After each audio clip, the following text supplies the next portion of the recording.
Dice la palabra de nuestro Dios de la siguiente manera: habitaron los jefes del pueblo en Jerusalén. Y aquí vemos una palabra clave en este capítulo: habitar. Aquí se nos dice que los jefes se cambiaron a vivir dentro de la ciudad de Jerusalén. Dice el resto del versículo: mas el resto del pueblo echó suertes para traer 1 de cada 10 para que morasen o habitasen, es la misma palabra, en Jerusalén. Aquí vemos un segundo grupo que se fue a habitar dentro de Jerusalén. Era el 10% de las familias. Sigue este versículo diciendo lo siguiente: Jerusalén, ciudad santa. Subrayen esa palabra, santa. No era cualquier ciudad, era la ciudad santa, escogida por Dios. Qué gran privilegio vivir ahí. El resto del versículo dice lo siguiente: y las otras 9 partes en las otras ciudades. En otras palabras, el 90% de las familias habitaron fuera de la ciudad. Versículo número 2. Y bendijo el pueblo a todos los varones que voluntariamente se ofrecieron para morar en Jerusalén. Aquí se nos da información acerca de otro grupo que es muy especial y digno de ser admirado. Ellos voluntariamente decidieron ir a morar dentro de la ciudad de Jerusalén. Versículo número 3. Estos son los jefes de la provincia que moraron, ahí está la palabra nuevamente, en Jerusalén. Pero en las ciudades de Judá habitaron cada uno en su posesión. En sus ciudades los israelitas, los sacerdotes y levitas, los sirvientes del templo y los hijos de los siervos de Salomón. En Jerusalén pues habitaron, ahí está la palabra nuevamente, habitaron algunos de los hijos de Judá y de los hijos de Benjamín, de los hijos de Judá: Ataías, hijo de Usías, hijo de Zacarías, hijo de Amarías, hijo de Cefatías, hijo de Mahalalel, de los hijos de Fares, Maasías, hijo de Baruch, hijo de Colhos, hijo de Asaías, hijo de Adaías, hijo de Joiarib, hijo de Zacarías, hijo de Siloni. Y el resto del capítulo se la pasa mencionando muchos nombres que quizá para ti y para mí no son tan relevantes, pero no para Dios. Estas personas no pasaron desapercibidas para Dios por haberse ido a vivir dentro de la ciudad de Jerusalén. Y es difícil no preguntar: ¿dónde deberían de habitar estas personas? La respuesta es en Jerusalén. ¿Por qué? Porque Dios quería que habitaran ahí y ellos fueron obedientes, y en la obediencia hay bendición de Dios. Es mi oración que como estas familias, tú y yo busquemos habitar donde Dios quiere que estemos, porque ahí habrá seguridad y habrá bendición. Nos estamos aproximando ya al final del estudio del libro de Nehemías. Y ya hemos visto que la ciudad está reconstruida, las puertas están en su lugar.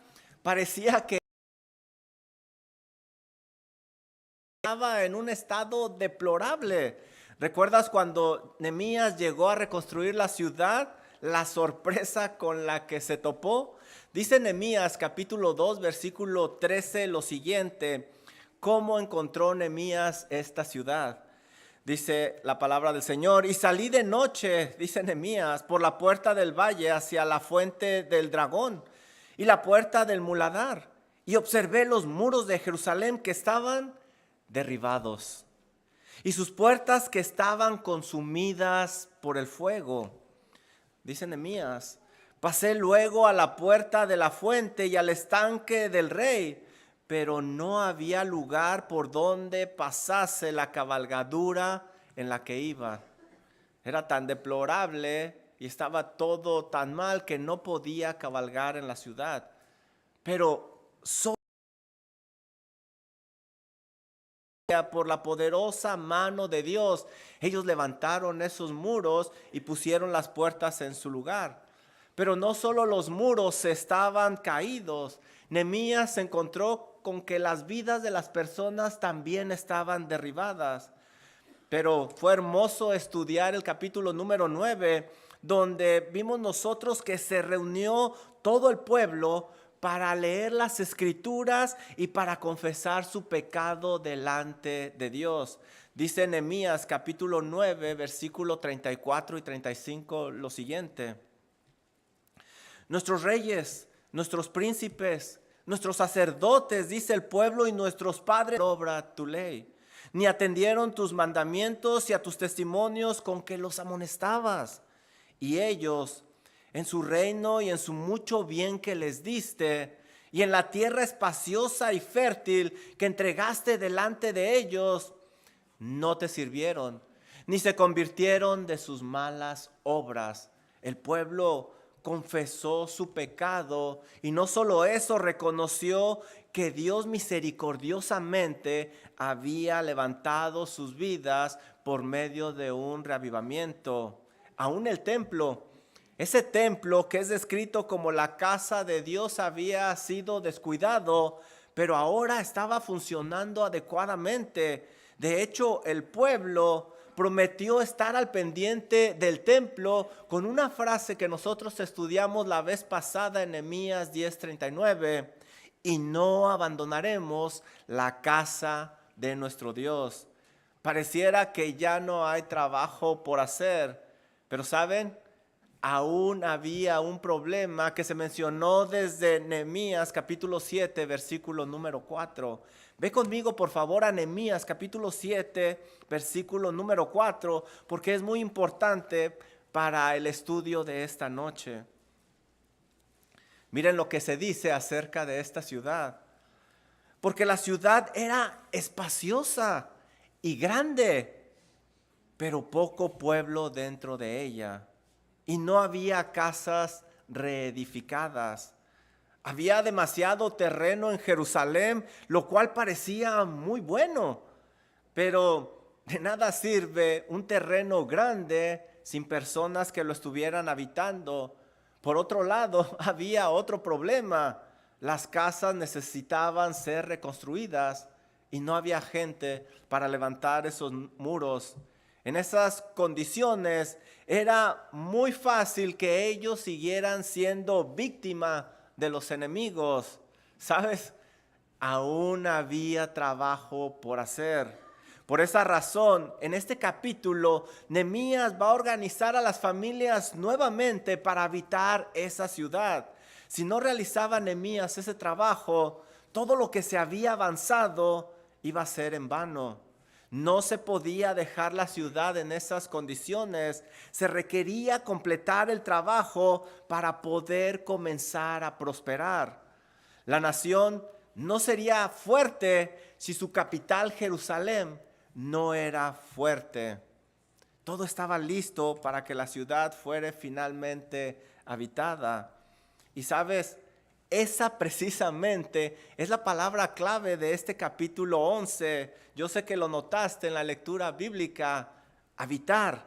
La versión en español también usa el sinónimo morar, pero en hebreo es la misma palabra, habitar y morar. Vamos a encontrar esa palabra habitar 11 veces en este capítulo, lo que nos enseña que es importante y es el tema. Por ejemplo, dice el versículo 1, habitaron los jefes del pueblo. Dice el versículo 3, estos son los jefes de la provincia que moraron o habitaron en Jerusalén. Versículo 4, en Jerusalén pues habitaron algunos de los hijos de Judá. Y si usted sigue leyendo el capítulo, se va a encontrar esa palabra una y otra vez.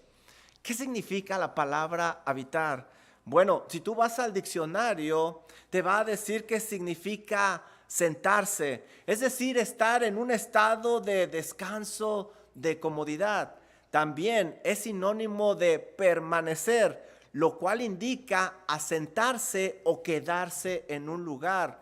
Otro sinónimo es quedarse, para indicar que ya no se está en movimiento. ¿Te das cuenta? Básicamente Dios quería que estas familias se asentaran, que se quedaran, que vivieran dentro de Jerusalén. Si alguien les preguntaba a estas familias dónde debían habitar, Ellos debían de responder en Jerusalén. En Jerusalén porque ahí es donde Dios quiere que moremos. Este capítulo nos va a mostrar 4 grupos de familias o personas que morarían dentro de la ciudad. El primer grupo va a ser de aquellos que cambiarían su residencia a estar dentro de la ciudad porque eran los líderes, tenían que vivir ahí.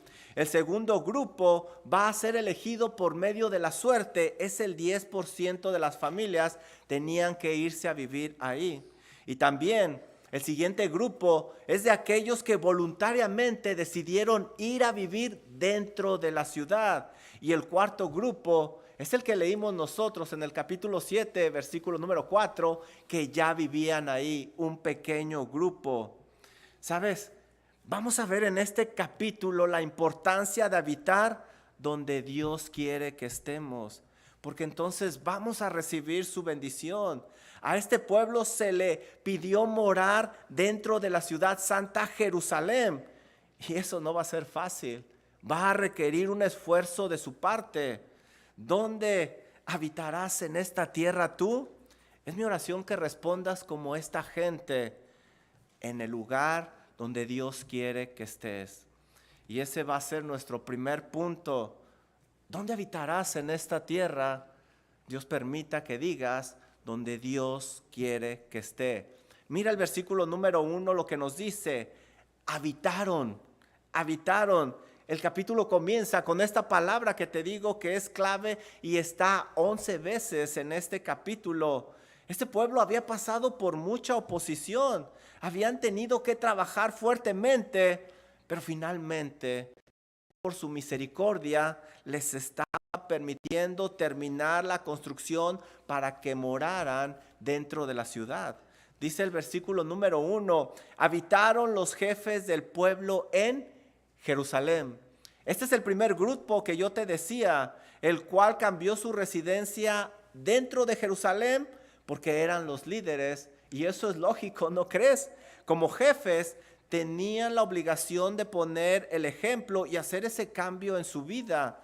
Era muy importante que ellos estuvieran viviendo dentro de la ciudad, porque con los muros ya en su lugar, la ciudad comenzaría a prosperar y por lo tanto había que protegerla y los jefes deberían de ser los primeros en estar ahí cuidándola. También ellos deberían de asegurarse que el templo siguiera funcionando adecuadamente sin ninguna interrupción. Este es el primer grupo. El resto del versículo nos describe otro grupo de personas. Miren lo que dice. Mas el resto del pueblo echó suertes para traer 1 de cada 10 para que morase en Jerusalén, ciudad santa, y las otras 9 partes en las otras ciudades. El segundo grupo que se menciona cambió su residencia a Jerusalén por medio de la suerte. El 10% de cada tribu iba a vivir dentro de Jerusalén y el resto, el 90%, iba a permanecer viviendo fuera en otras poblaciones. Pero es interesante lo que dice aquí, ¿no crees? Para elegir a estas familias se tuvieron que echar suertes. Y sabes, este era un medio válido en el antiguo pacto para saber la voluntad de Dios. Dice Proverbios 16:33, la suerte se echa en el regazo, mas de Jehová es la decisión de ella. También el echar suertes era considerado una manera justa de tomar decisiones. Dice Proverbios 18:18 lo siguiente, la suerte pone fin a los pleitos y decide entre los poderosos. Lo que ellos estaban haciendo en aquella época no era algo pecaminoso, ¿sabes? Ahora, en nuestros días, que estamos bajo el nuevo pacto, no necesitamos echar suertes. De hecho, la palabra suerte en esta época actual es muy diferente a lo que acabamos de leer en la Biblia. Las personas creen que la suerte es la capacidad de alterar el futuro de una manera supersticiosa, pero esto está muy lejos de lo que me enseña la palabra de Dios, las Sagradas Escrituras. La Biblia enseña que el futuro está en las manos del Dios soberano, no en la superstición. Así es de que tú y yo no tenemos por qué creer en la suerte. Creemos en un Dios que está en control de todas las cosas. Ahora, como vemos, era necesario repoblar esta ciudad porque no tenía suficientes habitantes. Cuando la población comenzara a crecer, ellos iban a tener más recursos y podrían defenderse mejor. Pero para eso iba a requerir un esfuerzo de parte de las familias. Ellos habían estado viviendo fuera de la ciudad por alrededor de 100 años aproximadamente. Hacer un cambio no iba a ser tan sencillo. Se necesitaría algo de sacrificio, cambiar su comodidad por el bien de la ciudad santa. Por eso fue necesario elegir familias al azar, porque muy seguramente muchos no estaban muy de acuerdo en irse a vivir dentro de Jerusalén. Pero ese esfuerzo iba a valer la pena, porque estarían contribuyendo a una ciudad donde 450 años después iba a estar caminando su Salvador, el Señor Jesucristo. Mira lo que dice Mateo 16:21. Desde entonces comenzó Jesús a declarar a sus discípulos que era necesario ir a Jerusalén. Esa es la misma ciudad a la cual Dios les está pidiendo que la habiten. ¿Qué sucedería en esa ciudad? Miren lo que dice Mateo 16:21. Era necesario ir a Jerusalén y padecer mucho de los ancianos, de los principales sacerdotes y de los escribas, y ser muerto y resucitar al tercer día. Ahí es donde el Cordero de Dios quitaría el pecado del mundo. Qué gran bendición, qué gran honor vivir en la misma ciudad. No era simplemente hacer un cambio de residencia para contribuir para el progreso de una ciudad. Había un plan mucho más superior a eso, y ellos iban a ser parte de ese plan divino. ¿Sabes? Cuando Dios te pide hacer algo, no lo veas con los ojos humanos, no lo veas como algo pequeño. ¿Cómo sabes tú que esa pequeña semilla con el tiempo va a generar un gran roble para la gloria de Dios, como en este caso? ¿Dónde dice este versículo que iba a morar este pueblo? ¿Notaste cómo se describe Jerusalén? Ciudad santa, dice el versículo número 1. No era cualquier ciudad. Ellos iban a vivir en Jerusalén. Esta es otra palabra clave porque se repite 7 veces en este capítulo, Jerusalén. Este versículo la describe como ciudad santa, es decir, apartada por Dios con un propósito especial. Y ya vimos en Mateo qué propósito tenía esa ciudad. Ahí es donde estaba el templo donde se adoraba al Dios verdadero. Ahí, en esa ciudad, Dios había decidido poner su santo nombre. Ahí es donde Dios estaba mostrando su misericordia para este pueblo que se había arrepentido, como leímos en el capítulo número 1. Déjame leerte Nehemías capítulo 1, versículo 8 y 9. Acuérdate ahora de la palabra que diste a Moisés tu siervo diciendo, está Nehemías orando, si vosotros pecareis, yo os dispersaré por los pueblos, pero si os volvieses a mí y guardares mis mandamientos y los pusieres por obra, aunque vuestra dispersión fuere hasta el extremo de los cielos, de ahí os recogeré y os traeré. Mira lo que está diciendo Nehemías, y os traeré al lugar que escogí para hacer habitar ahí mi nombre. ¿Y cuál es ese lugar? Jerusalén. Jerusalén, donde Dios les estaba pidiendo habitar. Eso era muestra de la gran misericordia de Dios y que los había perdonado. Quizá ante el ojo humano era una ciudad que necesitaba mucho trabajo, no tenía mucho valor, ¿sabes? Ya no tenía esa gran arquitectura de la época de David o de la época de Salomón. Ya no era la potencia de antes. Tampoco tenía la misma riqueza de aquella época, pero seguía siendo la ciudad santa. Y ahí era donde Dios quería que estas familias vivieran. ¿Te has preguntado dónde quiere Dios que habites en esta tierra? No te estoy preguntando dónde quieres habitar tú. ¿Dónde quiere Dios que habites en esta tierra? Muchas veces lo que buscamos es la comodidad, el lujo, el placer. Y claro, no te culpo por ello, pero eso no es lo más importante. El mejor lugar donde el Hijo de Dios puede morar es donde Dios quiere que esté, porque estará dentro de su voluntad y eso traerá gloria al nombre del Señor. Y sabes, eso trae bendición. Estar donde Dios no quiere que estés representa estar fuera de su voluntad y estar en medio de mucho peligro.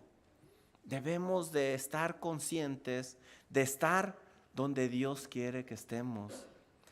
El siguiente versículo describe el siguiente grupo que se iría a vivir a Jerusalén, un grupo muy, muy especial. Mira el versículo número 2.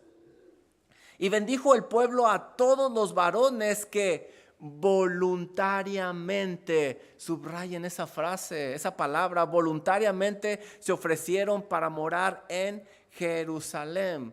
El tercer grupo que cambió su residencia a Jerusalén fueron aquellos que voluntariamente, sin que nadie se los pidiera, que no necesitaban ser parte de un sorteo, se fueron a vivir dentro de la ciudad de Jerusalén. Ellos estaban conscientes de lo que significaría ese cambio. Ponte a pensar en esto. Iban a dejar su comodidad y su estabilidad, donde quizás por tantos años a lo mejor ya habían prosperado. Iban a tener que comenzar de nuevo. Y no sería fácil porque los negocios dentro de la ciudad no serían igual a los negocios de afuera de la ciudad. Vivirían en una ciudad que estuvo en ruinas por mucho tiempo y necesitaba mucho mantenimiento todavía. Dejarían amistades, dejarían familias y su círculo social. Ese cambio también iba a requerir de mucha valentía porque Jerusalén, como ciudad principal, iba a ser el blanco de los invasores cuando quisieran derrotar a los judíos. Pero ellos voluntariamente levantaron su mano y dijeron: yo quiero ir ahí a habitar, porque ahí Dios quiere que moremos. Por esa razón leemos en este versículo que estas familias fueron dignas de admiración y de bendición por esa disponibilidad. El pueblo adaptó su vida, estas familias adaptaron su vida a la necesidad que Dios pedía cubrir, en lugar de adaptar a Dios a su comodidad. Qué hermoso es cuando hay una necesidad y alguien da un paso al frente, sale de su comodidad y dice: aquí estoy yo. Si el Señor me necesita, aquí estoy yo.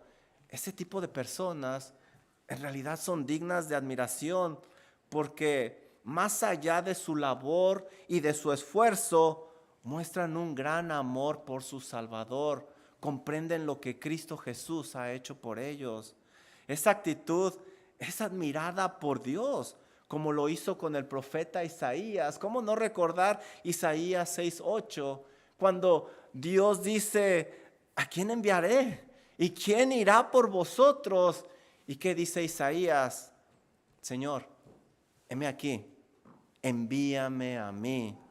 Dios nos dé un corazón sensible a las necesidades en medio del pueblo de Dios, como esta gente.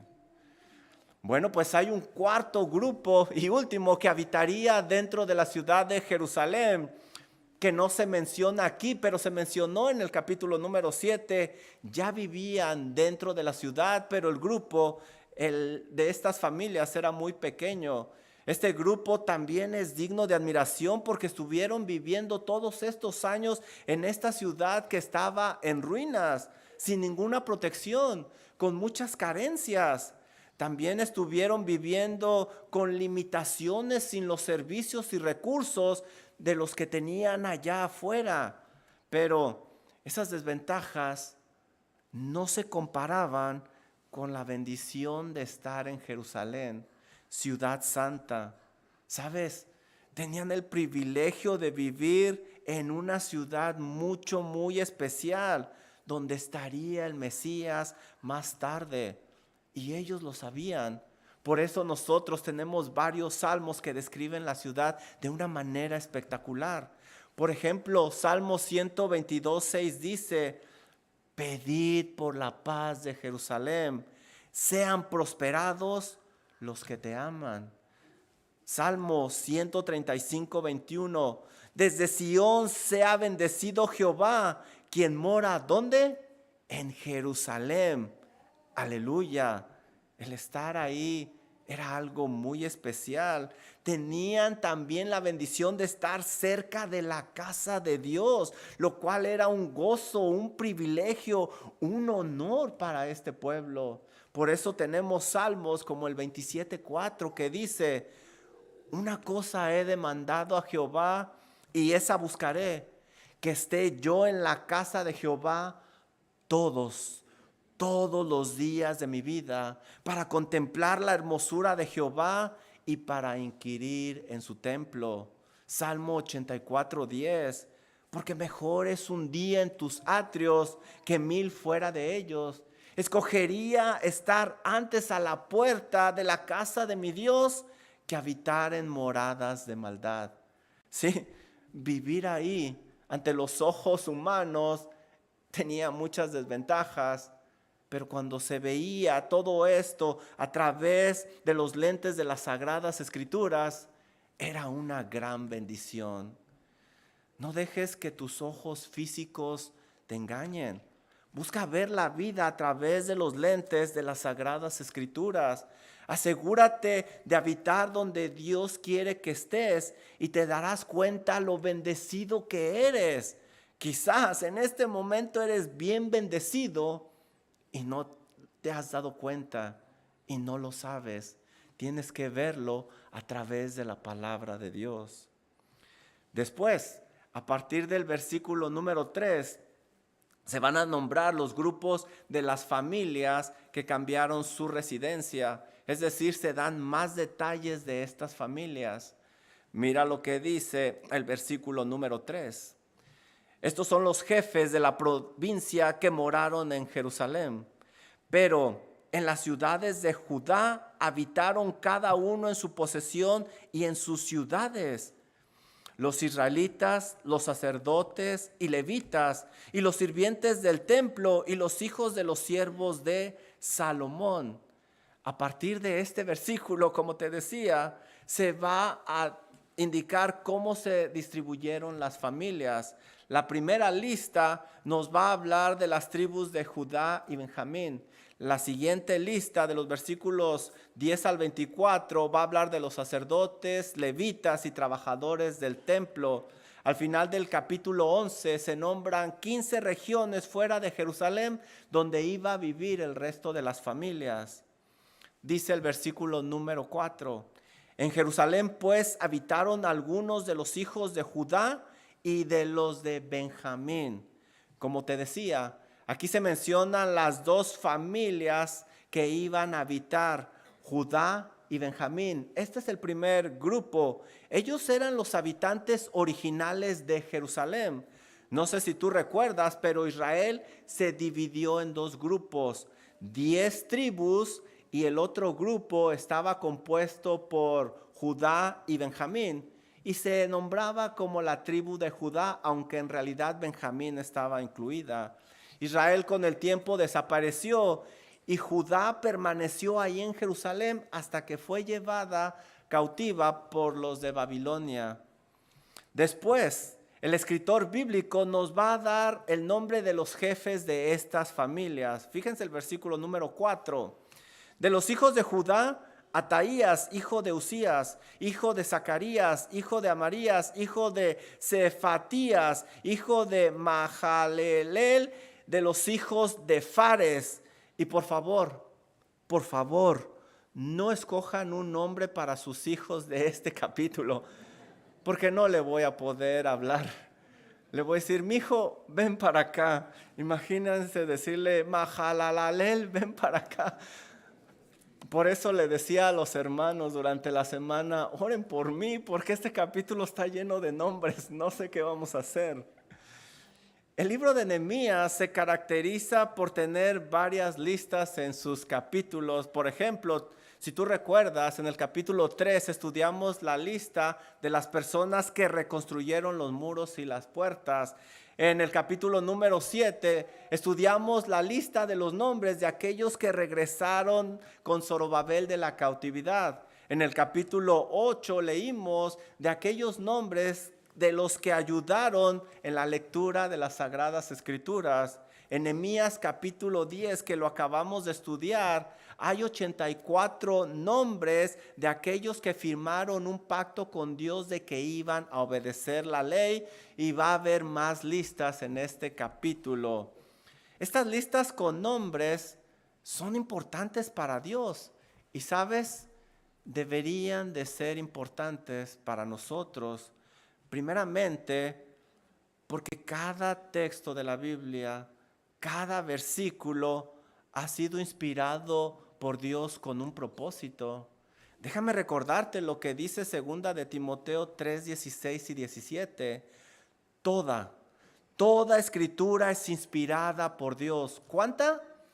Toda, y eso incluye el capítulo número 11 que estamos estudiando.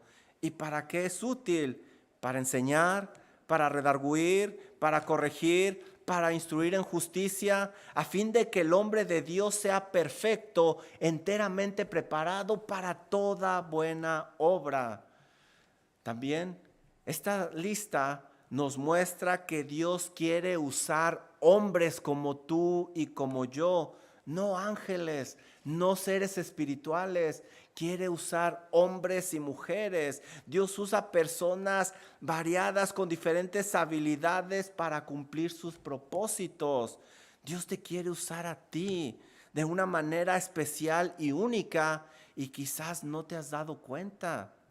También estas listas nos enseñan que Dios lleva un registro de lo que su pueblo está haciendo por él. Y es difícil no pensar en lo que Pablo nos enseña en 1 Corintios capítulo 15, versículo 58. Así que, hermanos míos, amados, estad firmes y constantes, creciendo en la obra del Señor, siempre sabiendo que vuestro trabajo en el Señor no es en vano. Y aquí está una prueba de ello. Lo que hicieron estas personas que se mencionan aquí no fue en vano ante los ojos de Dios. Recuerda que nada, absolutamente nada de lo que hagas por la bendita causa de Cristo quedará sin recompensa.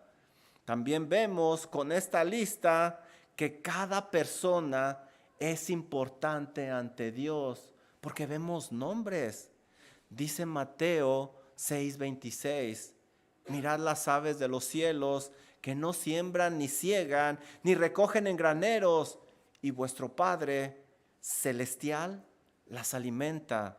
¿No valéis mucho más vosotros que ellas? Tú, como hijo de Dios, eres importante para Él. Quizás para la mayoría de nosotros estos simplemente son nombres sin ningún valor, pero no para Dios, Estas familias estaban habitando donde Dios quería que habitaran. Eso les garantizaba la bendición de Dios, porque estaban haciendo la voluntad de su Señor, estaban obedeciendo. Por esa razón van a poder disfrutar de un gozo y de una gran celebración más tarde. Déjenme decirles lo que dice Nehemías 12:43. Miren, Nehemías 12:43. Y sacrificaron aquel día numerosas víctimas y se regocijaron, porque Dios los había recreado. Mira lo que dice, con grande contentamiento. Nuevamente, el gozo es superlativo y ahí no termina. ¿Te fijas lo que dice? Se alegraron también las mujeres y los niños, y el alboroto o regocijo de Jerusalén fue oído desde lejos. ¿Por qué se pudieron gozar? Porque estaban donde Dios quería que estuvieran, y eso trae bendición. ¿Y tú? ¿Dónde estás habitando en esta tierra? Si no es donde Dios quiere que estés, déjame decirte con la autoridad de la palabra de Dios que estás en un gran peligro. Si recuerdas, allá en Génesis, Abraham habitó algunos años en Aram, en lugar de haber ido a Canaán, donde Dios quería que habitara, y pagó un precio muy alto. ¿Te acuerdas de Lot? Lot habitó en Sodoma, donde estaba lleno de perversión, y tú lo sabes, lo perdió todo, porque ahí no debería de haber estado. Por eso mi exhortación para ti es, asegúrate que estás donde Dios quiere que estés. Qué importante es donde habitamos. ¿Lo alcanzas a ver? Porque donde está nuestra habitación, eso nos provee un sentido de seguridad, un sentido de tranquilidad, de comodidad.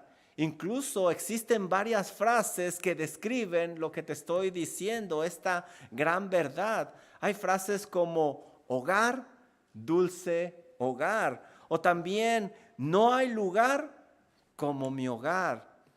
Sí, este lugar es importante porque ahí vas a pasar varios años.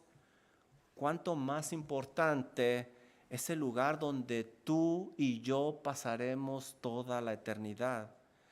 No quisiera dejar pasar la oportunidad de este tema para invitarte a pensar dónde habitarás en la eternidad. ¿Te has puesto a pensar en eso? Es mi oración que cuando te pregunten ¿dónde habitarás en la eternidad?, respondas como este pueblo: en el cielo, porque Jesús es mi Señor y mi Salvador, porque me he arrepentido de mis pecados y puesto mi fe en Él, porque Jesús es mi Señor y mi Salvador. Y este es nuestro segundo punto de esta tarde: ¿dónde habitar en la eternidad? ¿Dónde habitaremos en la eternidad? Es algo inevitable y tristemente muy pocas veces ponemos una pausa en nuestra vida para pensar en ello. Vivimos como si nunca fuéramos a morir, aun cuando sabemos que todo lo que vemos en esta tierra realmente es temporal, y negamos esa realidad. El hombre más sabio, aparte del Señor Jesucristo que habitó sobre esta tierra, Salomón, nos anima a pensar en esta realidad en el libro de Eclesiastés. Permíteme leerte lo que dice Eclesiastés capítulo 3, versículo 1 y 2. Todo tiene su tiempo, y tú y yo lo sabemos. Y todo lo que se quiere debajo del cielo tiene su hora. Tiempo de nacer y tiempo de morir.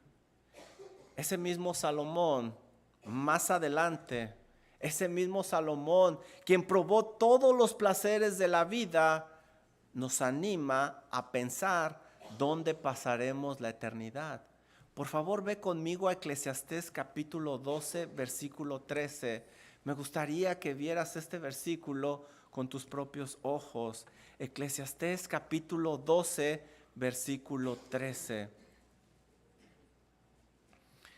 Este hombre sabio escribe lo siguiente: después de hacer toda su disertación y todo su estudio, él llega a esta conclusión. El fin de todo el discurso es este: teme a Dios y guarda sus mandamientos, porque esto es el todo del hombre. Salomón dice que lo más importante es temer a Dios y obedecerle. ¿Pero por qué? Mira lo que dice el resto del versículo.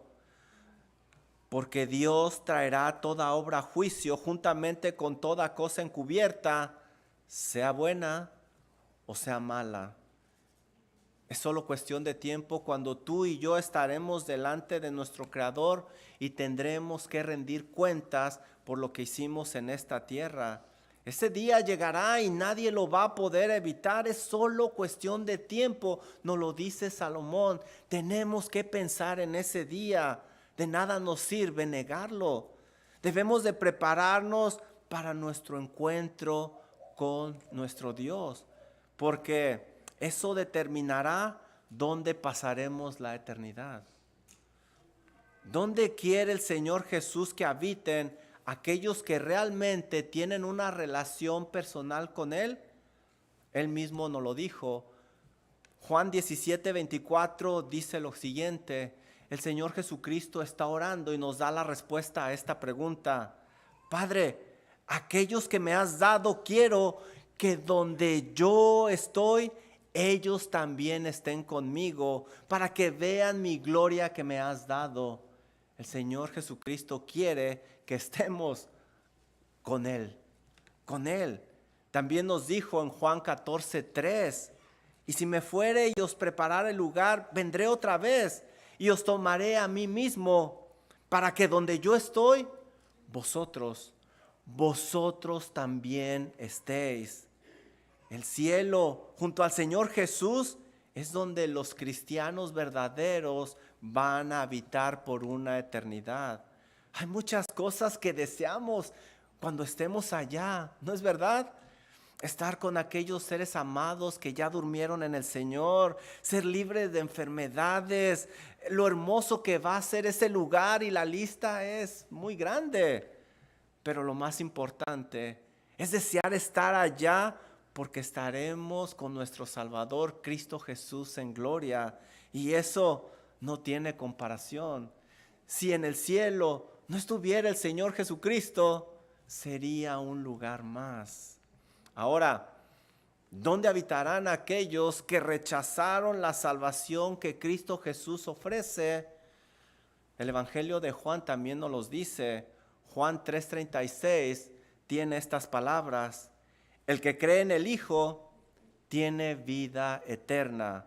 Es decir, aquel que se ha arrepentido de sus pecados y puesto su fe y confianza en Cristo Jesús, tiene vida eterna, no por lo que hizo Él, sino por lo que hizo Cristo Jesús en la cruz del Calvario.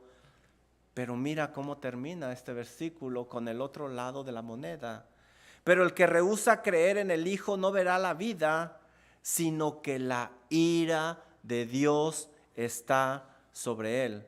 Aquel que rechace la mano misericordiosa del Señor Jesucristo que se está extendiendo ahora, irá a morar al infierno, en un lugar de tormento, soledad y oscuridad. ¿Cuál es el problema con este tipo de personas que rechazan la salvación que el Señor Jesús les ofrece? La respuesta es sencilla: aman más su pecado. Dice Juan 3:19 lo siguiente: y esta es la condenación, que la luz vino al mundo. El Señor Jesucristo vino y murió en la cruz del Calvario. Y los hombres amaron más las tinieblas que la luz, porque sus obras eran malas. Este tipo de personas aman más su pecado que tener una relación con Dios por medio de Cristo Jesús. Y Dios va a juzgar ese pecado. Termino con esto. Hay una lista de personas que menciona la Biblia mucho más importante que la que se encuentra en este capítulo 11, que por cuestión de tiempo no vamos a terminar. Esa lista de personas se llama el libro de la vida. Dice Apocalipsis 20:15 acerca de este libro: y el que no se halló inscrito en el libro de la vida fue lanzado al lago de fuego. Asegúrate que tu nombre está escrito en ese libro de la vida. Asegúrate que tienes una relación verdadera con Dios por medio de Cristo Jesús, porque si no es así, esto es lo que te espera. Si quieres saber más de este tema, acércate a mí. Está con nosotros también el pastor Chance. Hay varios líderes que con mucho gusto te ayudaremos a platicar más de este tema, pero no dejes pasar un momento más. Termino con las palabras del teólogo Jonathan Edwards. Él dijo lo siguiente: este mundo es todo el infierno que los verdaderos cristianos tendrán que soportar, pero también es todo el cielo que los incrédulos podrán disfrutar. Querido amigo, asegúrate, te lo suplico, que tu nombre está escrito en el libro de la vida y que habitarás donde Cristo estará. Vamos a orar. Amado Padre Celestial, Señor y Dios, qué maravilloso capítulo que a veces pasa de largo a nuestra vista. El simplemente pensar, Señor, que muchas veces nos llevamos por el impulso y estamos en lugares haciendo cosas que no deberíamos de hacer, aunque en sí no son tan malas. Pero, Señor, ayúdenos ayúdenos a habitar donde usted quiere que habitemos, donde podamos ser usados por usted, donde sembremos esas pequeñas semillas que el día de mañana darán robles enormes.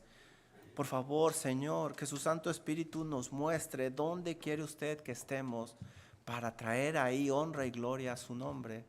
Pero más allá de esa tierra, Señor, que nunca perdamos el enfoque que algún día estaremos en moradas celestes habitando con nuestro Señor y Salvador, y que ese día será grandioso.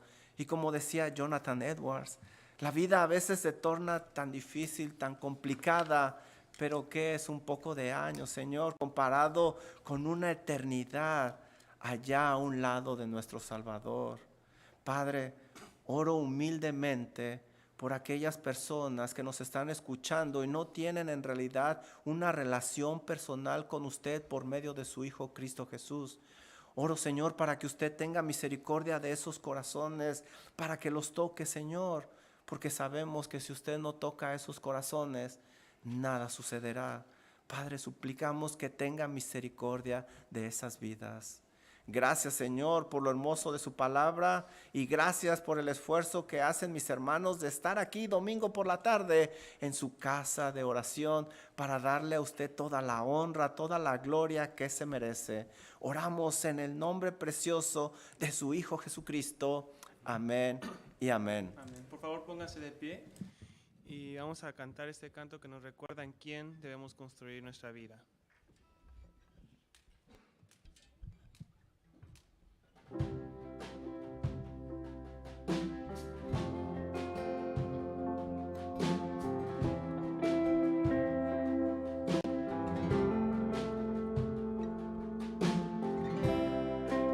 Digno de recibir toda adoración, digno de recibir hoy esta canción, digno de entregarte mi corazón, vivo por ti.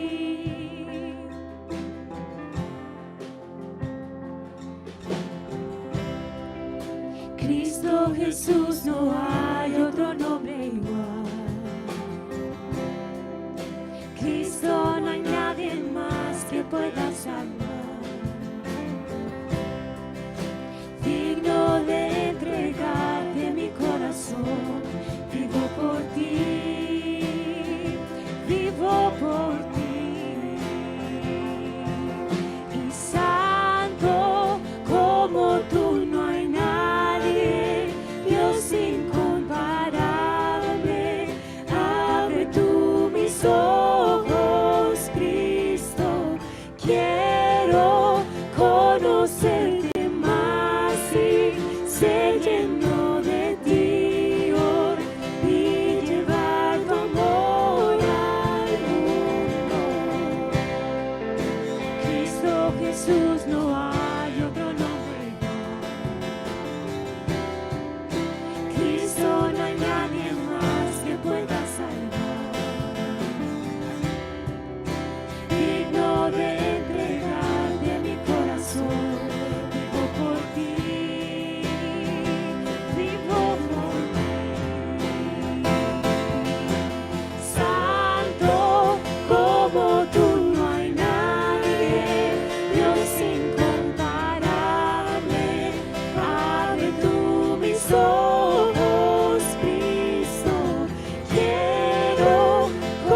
conocerte más y ser lleno de ti hoy y llevar tu amor al mundo.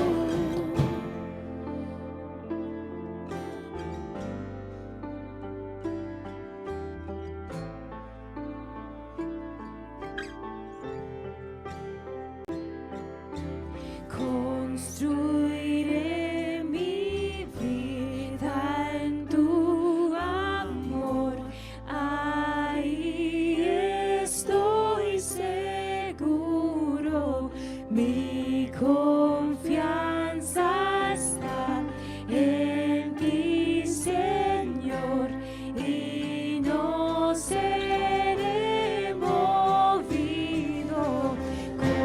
Construiré mi vida en tu amor, ahí estoy seguro, mi confianza está en ti, Señor, y no seré movido. Santo como tú no hay nadie, Dios incomparable. Abre tú mis ojos, Cristo. Quiero conocerte más y ser lleno de ti hoy y llevar tu amor al mundo. Construiré mi vida en tu amor, ahí estoy seguro, mi confianza está en ti, Señor, y no seré movido.